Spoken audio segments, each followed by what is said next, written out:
Author Media presents Novel Marketing, the longest-running book marketing podcast in the world. This is the show for writers who want to build their platform, sell more books, and change the world with writing worth talking about.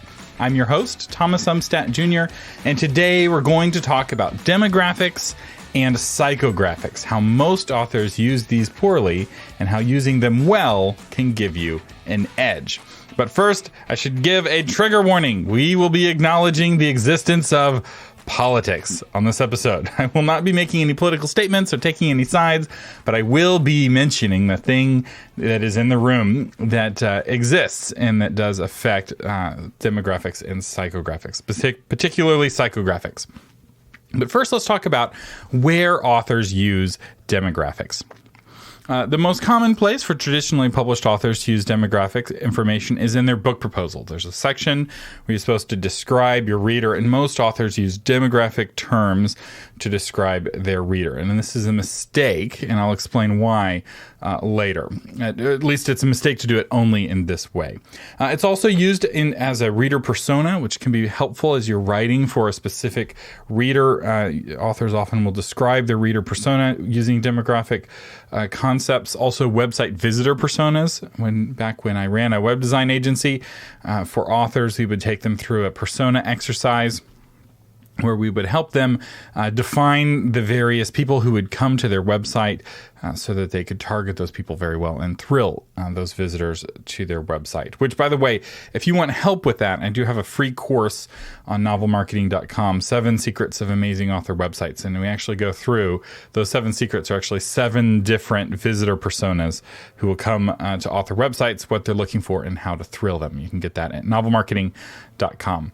And then the final place authors use demographic information is in Facebook targeting. So while the traditionally published authors use it for their book proposals, independently published authors use it for Facebook targeting.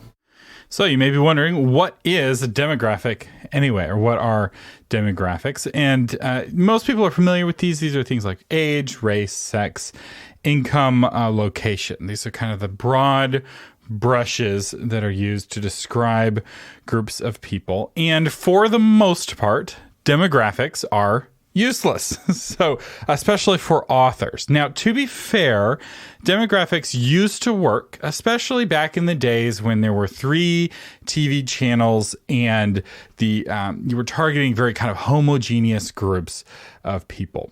The problem with demographics is that they assume that everyone with demographic information is the same. And to kind of illustrate why this is less useful than it used to be, I want you to imagine a 31-year-old white middle-class woman in 1959. If you know that demographic information, you know a lot about her. You can be statistically confident that she's married. You can be statistically confident that she's a mom, that she has approximately 2 children, that she goes to church on Sundays with her husband. All of those things, there's a huge group of people that all kind of conform to that median demographic kind of archetype. Now I want you to imagine a 31-year-old white middle-class woman in 2019. This is the same demographic information, and yet we know far less about her. She could be an executive at a tech firm. She could be a full-time student still, studying for a medical degree, or maybe she's working on a PhD in something else. She could be a stay-at-home mom. She could be any number of things, right? So we have no idea what she is just from her demographic information. We have no idea if she goes to church on Sunday. We have no idea if she's divorced, single, or married, and we have no idea if she has children. And so while demographics were more useful back in the day when everyone was trying to be the same, now when everyone is trying to be different, they are far less useful. And the other thing is that most books don't have a narrow demographic appeal. And when they do, that appeal is not unique to the book, but rather to the genre. And it's not that helpful. So while white middle-class boomer women may be the biggest consumers of romance novels, how is that useful to know when making decisions with your romance novel, right? You're like, I already know that, right? You may be like, I'm already in that demographic myself. How is that helpful for me? And the answer is, it's not. And so oftentimes the placing of demographic information into the book proposal is this thing that kind of is done out of obligation, and it's never used to make decisions by anyone at any point. It's a complete waste of time because demographic information isn't very useful. And then demographics also don't capture the number one thing defining and separating people these days, which is politics, right? Most Americans fall into three camps: left, right, and please don't talk to me about politics, right? Those three buckets kind of capture most Americans. So the centrists are going away, and statistically, there's still some centrists out there. But for the most part, the people who were centrist 10 years ago have moved into the please don't talk to me about politics camp today. And this is really important to understand from a marketing perspective and from a targeting perspective, not just in how you market your books, but also how you word and describe your books and the language that you use inside of your books, because this fragmenting is happening at a very fundamental level. The left and the right are moving away from each other, not just ideologically, not just on social media where they're unfriending each other, but they're also literally moving away from each other. Left-leaning Americans in middle America are migrating into places like California, New York, and Virginia.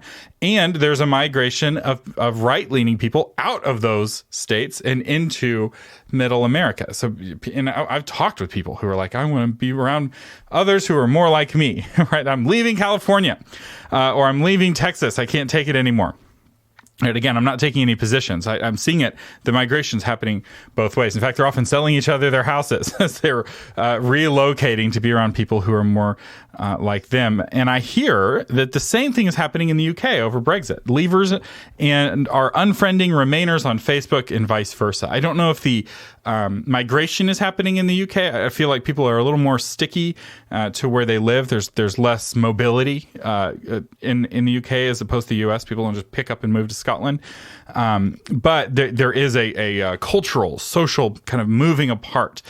And this really impacts marketing because your word of mouth, right, the kind of ripple, I guess we could use, only works within social networks. And as the left and the right are moving away from each other, if you're rippling in one community, that ripple won't reach the other. And more each year, people on the left and on the right are reading different books. They're watching different movies. They're watching different TV shows. There's this kind of schism that's happening in society. And don't shoot the messenger, right? If you don't like that that's happening, I'm not at fault, right? I'm just describing what's happening. And as a marketer, one of the kind of frustrating things about a marketer is that you have to work with the world as it is, not as you want it to be. So while we would like for everyone to get along and sing Kumbaya around the campfire, we can't make that happen. And if we want to sell our book, we have to sell our book in the real world. And from my experience working for authors, for most authors, as many as 80% of their readers fall into the same bucket they do politically. So if they're in the please don't talk to me about politics bucket, most of their readers are in the please don't talk to me about politics bucket. Because if that's where you are, that's where the ripple starts, right? You are the stone that falls in the pond, and the ripple only ripples in your own pond. And so unless you are around people who are very different than you are unlikely going to ripple in that pond. And you have to be okay with that to some degree, because you can make a lot of, these three big buckets are very big, right? They're not demographic necessarily, but there's still a lot of people in each one of those buckets. We're talking millions and millions of people in each bucket. So you can make a lot of impact and a lot of change and a good amount of money selling books in whatever bucket you are. And we'll talk about ways of reaching different buckets here in a little bit. But anyway, those are the problems with demographic information. They don't capture the world as it is. They capture the world as it used to be. So what savvy marketers use, what savvy publishers use, and what savvy authors use now is what's called a psychographic. A psychographic looks at the psychology of the person rather than the superficial details, right, of how old you are or what ethnicity you are. That's not very helpful. But if you can understand someone's psychology, if you can kind of understand what your readers psychologically have in common, you'll be able to target them much more effectively, because it may be that they're very different, right? They may look very different, maybe at very different ages, and yet they have very common psychology. The psychological need that drew them to your book, once you understand what that is, it allows you to be far more effective in your marketing. So I'm going to kind of share some different psychographic elements and just to kind of help you understand what psychographics are. So the first one, if you hear anyone talk about psychographics, it's attitude. All right. So what is their attitude about a certain thing? So kind of the classic marketing 101 attitude is their attitude when it comes to money, right? I always buy the cheapest option versus I'm willing to spend extra for quality, right? Those are different attitudes that different people have, right? I know somebody who will always buy the cheapest option all the time, right? That's his worldview. And the way that you market to him is by being the cheapest, right? Like that's the only criteria. But other people look at quality, and this is a continuum, right? So there's also a third kind of group in the middle, which is value, right? People who are looking for bang for the buck, the elusive value customer. But they can have attitudes about everything, right? They can have attitudes about your genre, right? The biggest challenge that you face is that most people have an attitude that is hostile to your genre, right? There's no genre that appeals to everyone, right? Every genre only appeals to a small slice of the pie, which means that every other kind of reader isn't going to be attracted to your genre. And so it's really important to kind of stick to your knitting, so to speak. So the most popular genre, mystery, thriller, suspense, is still only a small slice of a pie that has a whole bunch of slices in it. And the next psychographic is desires. What is it that they want? And sure, there are the generic desires, right? We all want to be healthy, that are kind of common to humanity. JFK did a really good, in one of his speeches, he was talking about certain desires that we and communists have in common, or Soviets have in common, right? And they both love their children, things like that. I'm not talking about that because it's not helpful, right? What we're looking for is the desires that are unique to your readers that your non-readers don't have. So like the desire to be, I want to be seen as a virtuous member of the community versus I'm going to live my life and I don't care what other people think, right? Those are conflicting desires. Some people may have both at the same time and be very, in conflict with themselves, but most people fall to one side or the other on this continuum when it comes to whatever, right? So, environmentalism, right? I want to be seen as a virtuous member of the community who's taking good care of the planet, or I'm going to do what I want and I don't care what other people think, right? It's the person who's driving the Hummer as opposed to the person who's driving the Prius. So think about what is it that your readers desire, and we'll talk about how to get answers to these questions, because I'm just giving like an example. It may not be helpful for your book specifically, but we'll talk about here in a second how to figure it out. Another element of psychographics is fears. I feel like this is, especially right now, the most powerful psychographic that marketers are taking advantage of. If you watch commercials right now, which is football season, so it's the one time of the year I actually watch television commercials, and I'm very fascinated how many of the commercials are playing to fear of all of these psychographic elements, right? They're trying to scare you about how scary and dark and risky the world is, and our product makes you safe. And you can trust us to take good care of you. We'll take care of your privacy. We'll take care of your health. We'll take care of your whatever. It's very, very powerful motivation. The reason why commercials are really targeting fears right now is that people are really afraid right now, and they're able to leverage that. I personally don't like marketing to fear. I try not to do it as a personal practice.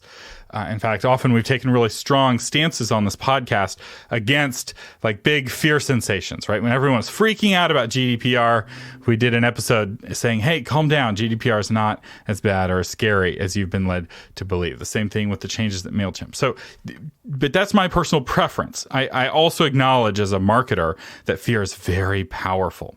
Right. So to kind of give you an example, I'm afraid of guns versus I'm afraid of being an unarmed victim with no way to defend myself. Right. Those are both fears that lead people to totally different perspectives when it comes to something. And I'll share an example of a book that plays to one of those groups here in a second.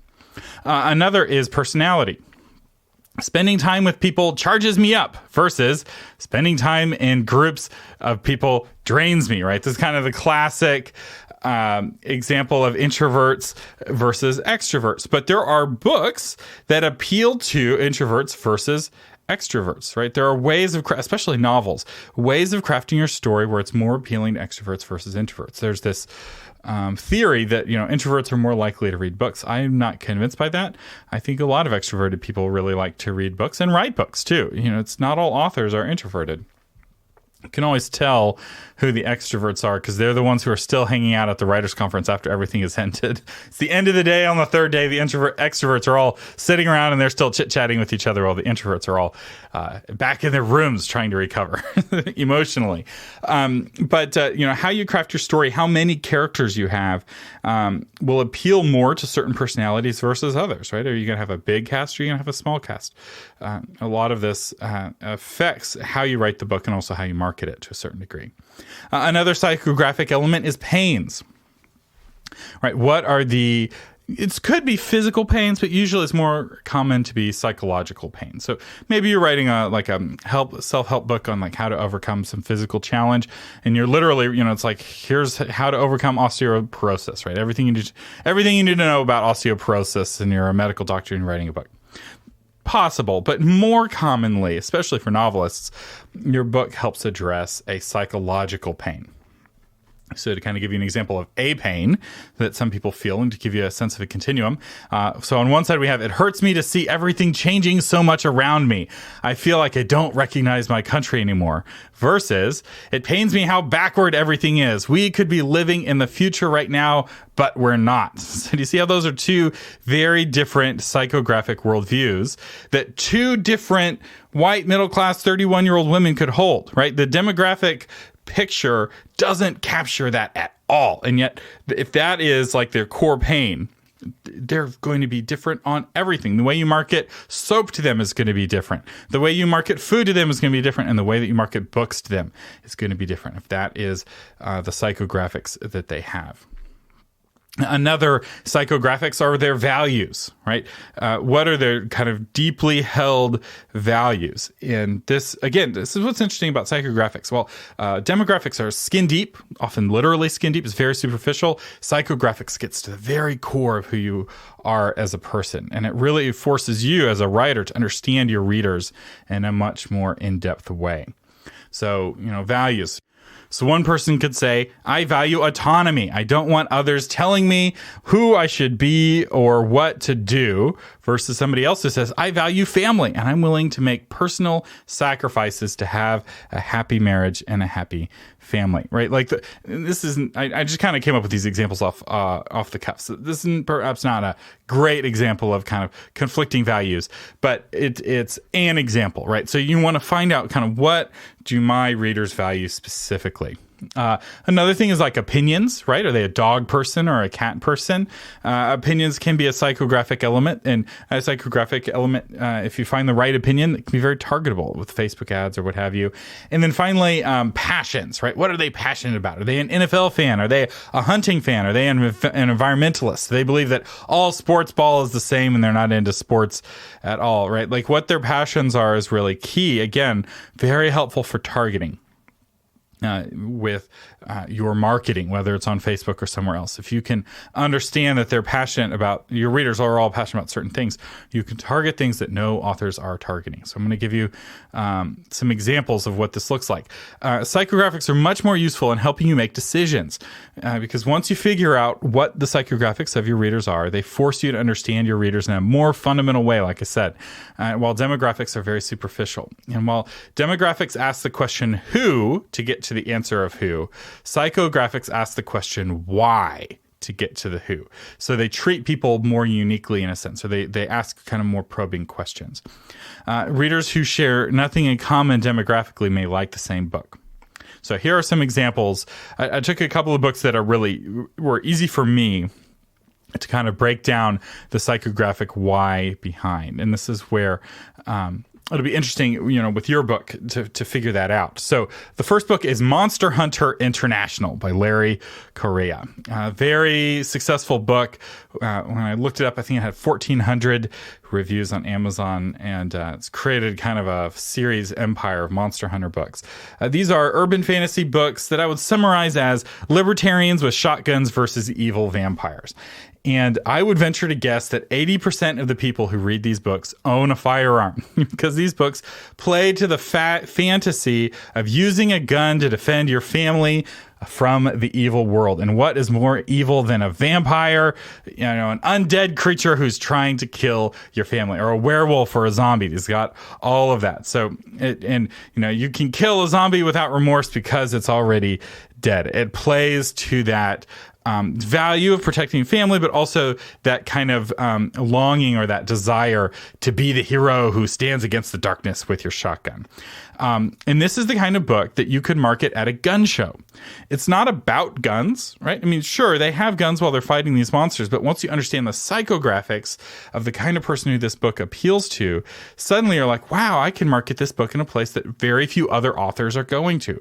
Most people don't go to a gun show to market their book, right? And if you're targeting a different group of people, right, that would be the worst place to go to market your book. But for this book, that could be a way to do it. Or even if you're not physically going to a gun show, you could target those kinds of people with ads on Facebook.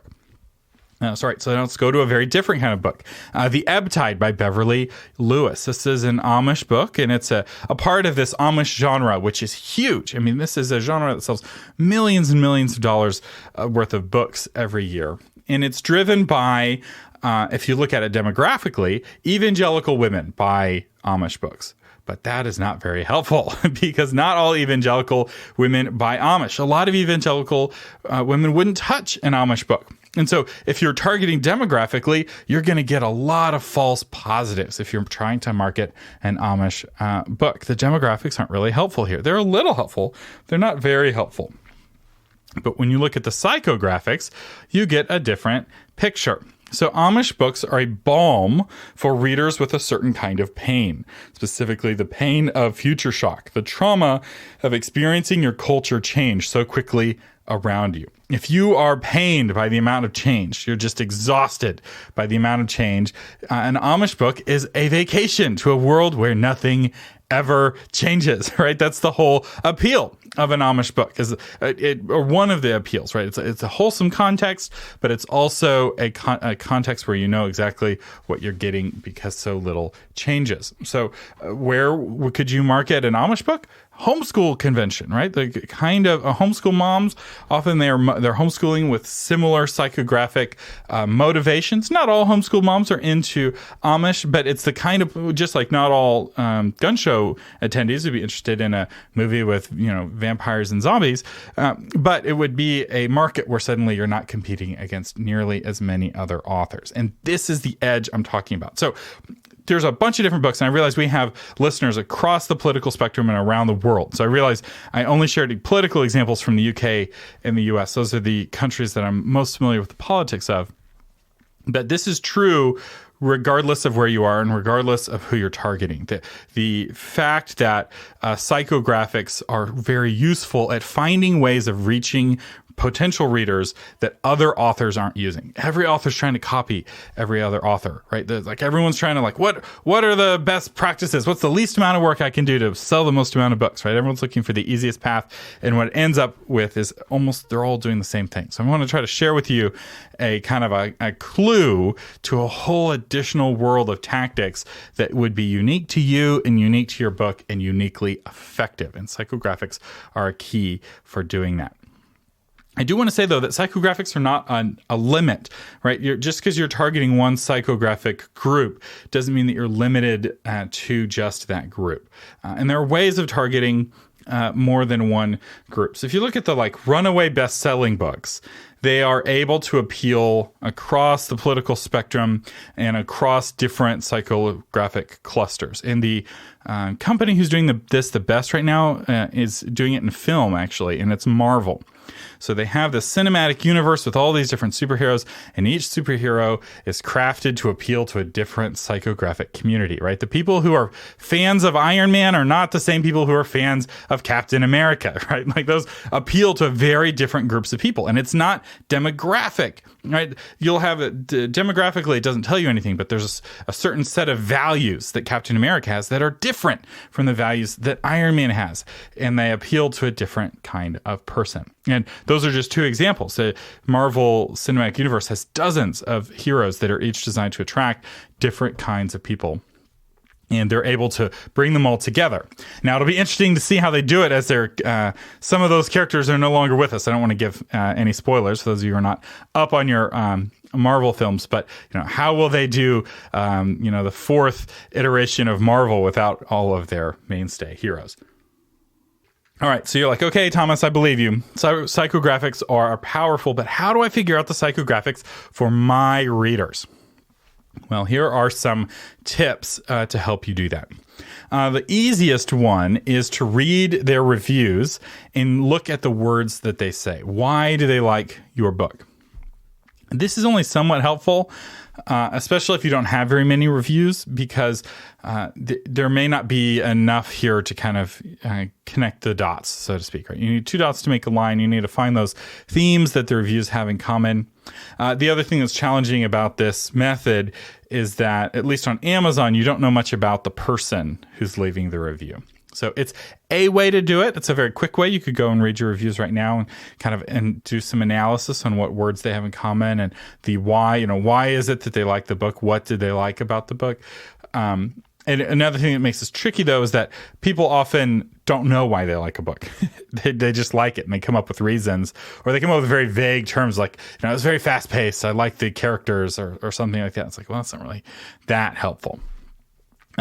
Another tool that's more helpful is to look at the other books that they read. So definitely on Goodreads, you can see other books that they read. And the collection of books that somebody's reads creates a fingerprint that tells you a lot about somebody. This is how Amazon does their targeting. This is how machine learning works, actually. Machine learning doesn't really look too carefully at demographic information, because it's not helpful. Machine learning looks at your actual behavior and your actual personal preferences, and then it finds other people with personal preferences, and it gives you recommendations based off of that, right? This is how your Spotify Discover Weekly playlist is often shockingly good. You're like, I've never heard any of these songs, and yet I like a lot of them. Now, there's some misses, right? Machine learning is not perfect, but it's surprisingly good, and this is how it works. It looks at the other songs you've liked, then it looks at the songs that other people like, and it finds those commonalities. It makes recommendations based off of that.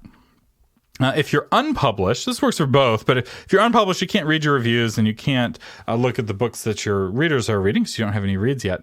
And so my recommendation is to get to know yourself on a psychological level. You need to look in the mirror and ask, why is it that I read books, right? What am I trying to get out of this book? Why do I pick this book over this other book?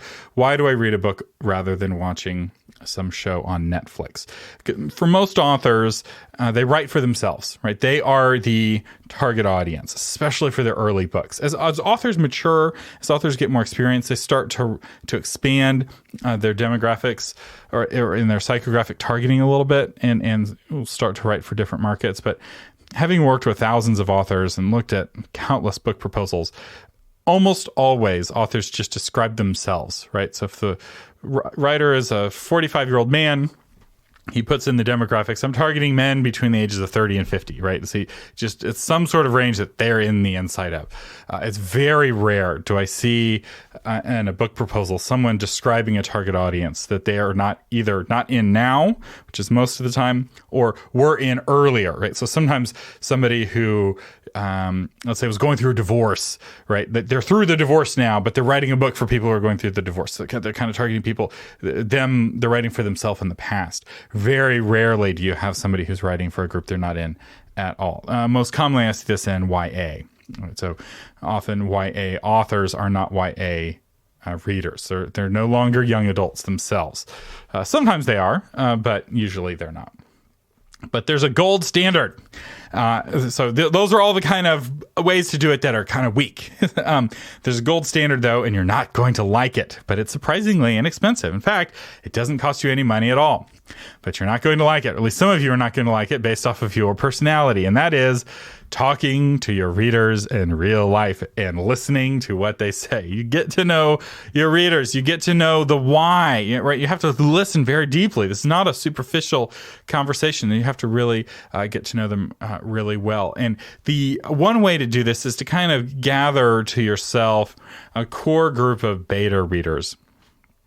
that are kind of your team for each book, and you get to understand them, and you get to understand why they're drawn to your writing and why they're drawn to books in general, what they're looking for, right? The kind of person who's reading science fiction for escape is not trying to escape the same psychological pain as somebody who's reading fantasy, as somebody who's reading Amish, right? The person reading science fiction is like, the future can't come fast enough. I want to go visit the future since it's not here now. Whereas somebody reading Amish is wanting just the opposite, which is why a book about Amish in space is tricky to sell, right? Because who are you targeting? You're targeting Amish readers who don't want things to change. It's very weird and different and new. Or are you targeting science fiction readers who are wanting things to be new, and Amish is very strange? That book is targeted at science fiction readers because the Amish folks aren't going to the Amish readers aren't going to go to space with you. But anyway, talking to them in real life, and then also kind of having a focus group, which for me is like the launch team or the beta reader team or the research team. You can call it different things, but you have a small group of 10 to 20. I'd max it out at 20. Probably 12 is like the ideal number scientifically. There's something about 12 relationships. The math on that is very interesting. I won't go into that now, but when it comes to relations, 12 is a really powerful number, and 150 is a really powerful number. And kind of, you have like 12 close friends is your max, and 150 friends is your max. So typical funeral has 150 people at it, minus those who died already. Typical wedding has 300 people at it, minus the overlap between the social networks between the couple, assuming they invite all of their friends, which, not everyone does to their weddings. But Roman units were 150. Most tribes, indigenous tribes, max out at 150. There's a lot of research on this. You can look it up on Wikipedia if you're curious. I'm getting a little off track here. So real quickly, I want to talk about how to use psychographics to sell more books. I've kind of hinted at this already, but you're using the psychographic insights to design addictive and viral books. Once you are able to understand your readers in that deep way, where you are meeting them in those core psychological places, whether it's their needs or their desires or their ambitions, their fears, their pains, their values, their passions, you don't have to target all of them, right? You just find one and target them on that. It will create the kind of book that they won't shut up about, and they'll tell all their friends about it because it's like, yes, finally, a book that's for me. And it's really powerful. And once you understand that why, you can really double down on your marketing and on your writing and really craft the kinds of books that people will love. This is also really useful for targeting Facebook ads, right? So if you're doing your research on Goodreads and you realize that 80% of your readers have all read a certain book, and maybe it's similar to your book, maybe it's not. It's like, well, gosh, I should target fans of that book on Facebook and fans of that book on Goodreads potentially, because my book is appealing to the same people that this book appeals to. But book maybe not the thing, right? Maybe it's a movie, right? Everyone who likes your book also likes some other movie. This is one of the things we talked about with Chris Fox when we were talking about Amazon ads and Facebook ads, how targeting people based off of their movie preferences is really powerful. But you need to understand them from a psychographic perspective. And you also need to understand, what are their interests, right? What movies do they like? And then finally, for those of you who are traditionally published, put psychographic info into your proposal. Savvy agents know psychographic info, and they're very impressed by it. And marketing directors at publishing firms definitely know it and are definitely impressed by it. So often, that section of the proposal, which could be an asset, ends up doing nothing for you. It doesn't hurt you to put a generic target necessarily, right? It's like, I'm writing for women between 35 and 60. It's like, okay, you just described most readers. It's not very specific. So the more specific you can be, the more you'll impress your publisher, and the more likely that this will be the section of your proposal that pushes them over the edge. It's not going to make or break you necessarily, right? They're looking at your platform and you're writing on other factors, but this really will give you an edge. If you are tied with another book and they have generic demographic information in their proposal and you've got really clear psychographic insights into your target reader in your proposal, you are going to win. Like, it will give you an edge in that way because it tells the publishing company that this is a savvy author. This is an author who listens to novel marketing and is putting these things into practice. So I hope that's helpful. I have some news. The $5 patron level that came with the podcast host directory has sold out. There are 0 left. Now, if somebody drops out, you can jump in. So, it's staying at 100 is the limit. So if somebody cancels, or if they upgrade or they downgrade, their spot will become available. And I know some people have been kind of hovering on that, hoping somebody will drop out. I have tweaked the levels on Patreon, and I've added some new ones. So I want to go over those very briefly. So there's a new $3 level that gives you both the discounts and the bonus episode each month. So this is the cheapest version we've ever had for the bonus episode. The $5 level is the same. It's unchanged. The $2 level's gone away. So instead of the $2 level, it was just the discounts. It's now a $3 level that has the bonus episode. But if you had the $2 level, you still have it. You're grandfathered in, and as long as you keep it, it will not go away. But you won't be able, if you cancel, you won't be able to get it back. And that's true with all of these changes. So you're grandfathered in if you're in one of the older platforms. But I haven't taken away anything from any of the existing levels. I just added some things.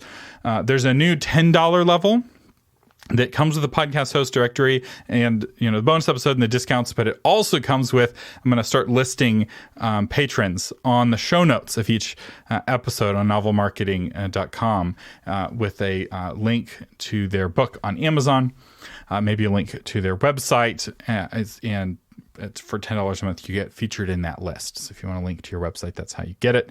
And then the $20 level is unchanged. That's the one where you get your book featured periodically live on the air, and you'd also get all of the other levels. And I'm thinking about starting a higher level that would be a monthly mastermind call. So like a mentoring call with me and maybe 9 other authors. So this would be a very limited level, and we would, get to know you, get to know your book, especially over time. The longer you're in it, the more we get to know you. We'd be helping you set goals and accomplish those goals, and also helping you apply the things we're talking about in the podcast, right? So like after this episode, for instance, you're like, gosh, I need help figuring out the psychographics of my book. We would, as a group, help you figure out the psychographics of your book. So I'm thinking about starting that level. I haven't decided if I'm going to launch it yet, but if I do, I'm going to announce it to current patrons first. So if that's something that you're interested in or you're curious about, make sure to join Patreon now so you get first dibs, because there's a chance. I already mentioned it on Facebook, and there was a good amount of interest. So it could be that this is going to sell out right away. So maybe by the time I mention it on the podcast, it will already be sold out. I don't know. Or maybe I'm wrong, and no one's going to be interested in it. Although if the interest on Facebook is any indication, I think there's some interest. And I'm also thinking about possibly doing 2 groups. One that's a little bit cheaper for unpublished authors, and one that's a little more expensive that's an advanced one for authors who already have a book on Amazon. Because that was another question a lot of people had. It's like, well, what if I'm unpublished? And unpublished authors have really different questions.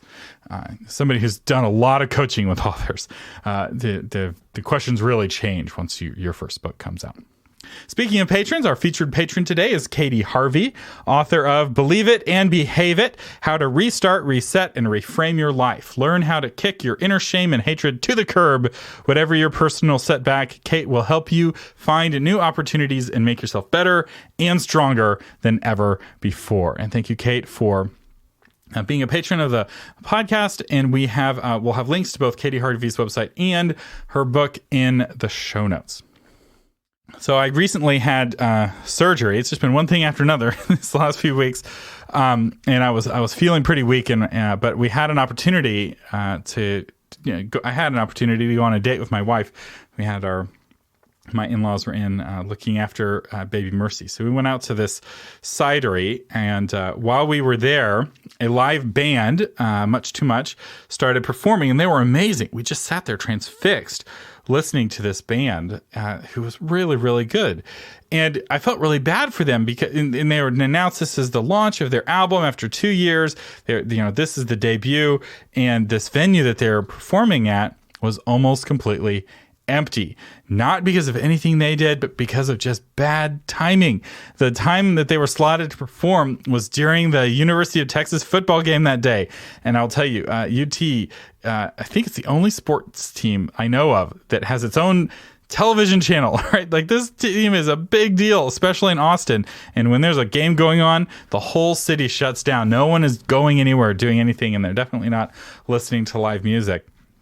And I felt bad for this band because the venue was mostly empty on the day of their debut of their new album. But what was fascinating to me was that this was not their attitude, right? Because there were people listening and they were enjoying, because the band was great. And the impression that I got was that they were living their dream, right? They were performing live music for an audience in Austin, Texas, the live music capital of the world. And they were just happy to be there. They were happy for the applause that they were getting. They were happy for the attention from the audience that they were getting. And this made me think of my daughter, Mercy, who never gets unhappy when she falls down while toddling. Like, I'm constantly wondering, when is it going to bother her when she falls down while she's walking? She's she's getting better at walking every week. She falls down a little bit less, and she will cry if she falls down on something, right? And she's in physical pain, but she never cries out in shame or in frustration. It's like, why am I not walking better, right? She's just happy to be walking. And when I think about it, she's been on her belly or on her back for her whole life. And standing upright is amazing, right? The ability to walk on your own 2 feet is so exciting if you've been on your belly or your back your whole life. And she's just happy to be able to walk when she's able to walk. And even if she can't do it well or do it all the time, she's just happy to do it at all. And I'm like, they're so much happier. My daughter is so happy, and the way that she's thinking about life, is causing her to be so happy. Instead of focusing on the falling down, she's focusing on the standing up, and she's so excited when she falls down. She's so excited to stand up again, and she's starting to learn how to scamper. So she can't really quite run yet. She can scamper, so dart really fast. Doesn't end well often. She still falls down after scampering. But my encouragement for you is to keep that kind of attitude with your writing, right? Like, you have wanted to be a writer, chances are, your whole life, right? From when you were really young, you've always wanted to write a book. And you know what? Now you're doing it. You are a writer. You are living your dream. So it's so easy to get focused on the next milestone or comparing yourself to some author who's farther ahead of you on the journey. That will just make you miserable. And I will say, I've coached authors at all levels, from just getting started to New York Times bestselling author making tons of money, right? And executives, right? I've worked with people at all levels, and I will tell you, it never gets better, and it never really gets worse. Like, the journey is the journey, and you're either going to enjoy the journey where you're at, or you're never going to enjoy the journey, because there's always some destination farther on that you can be focused on and frustrated that you haven't had, right? And I know best-selling authors who are sad and miserable because they're not award-winning authors, and award-winning authors who are not sad and miserable because they're not best-selling authors, and people who've done both. They're award-winning and they're best-selling, but their books haven't been made into movies. And somebody who's had their books made into a movie and that book hasn't been made into a good movie, right? Or it's been made into a good movie, but they haven't had a second movie. They don't know if it's a fluke. Will lightning strike twice? There's always something further on you can be miserable about not getting. Or you can enjoy the journey and enjoy the fact that you are living your dream. You are standing upright. You are performing for an audience in the live music capital of the world, and enjoy where you're at. So my encouragement to you is, don't get destination fever, where you're so focused on the destination that you forget to enjoy the journey, because you will go farther, you will go faster, and you will go happier if you make a point to enjoy the journey where you are right now, even if that's editing your first novel for the 20th time. So if you have a question you'd like me to answer on a future episode, do call our listener helpline, 512-827-8377, or you can upload a high-quality recording on novelmarketing.com/contact. You've been listening to Thomas Umstattd Jr. on the Novel Marketing Podcast, giving you innovative ideas on how to promote yourself and your writing offline, online, and everywhere in between. Thanks for listening.